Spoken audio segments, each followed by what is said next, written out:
Hello everyone, today I'm going to show you how to fix action not available. Something went wrong in Roblox. So how to fix it? So I will just tap on a Roblox account and make sure you will have logged in. And I will be just tab on this any of game.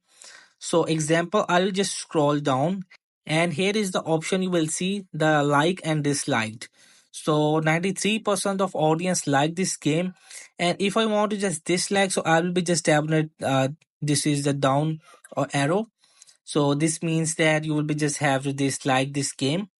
So if you can't find this option, so what can we do? We will move in the more settings, just tap on it and move in the account information. So the thing is that important, make sure you will be just verified your email address. So if you can't, so you will be just tap on it and enter your email, and it will be just send you a link. So you will be just verified with your email, and you will be able to see this like and dislike option. So hope this video help you. Please don't forget to like and subscribe, then get notified for more videos.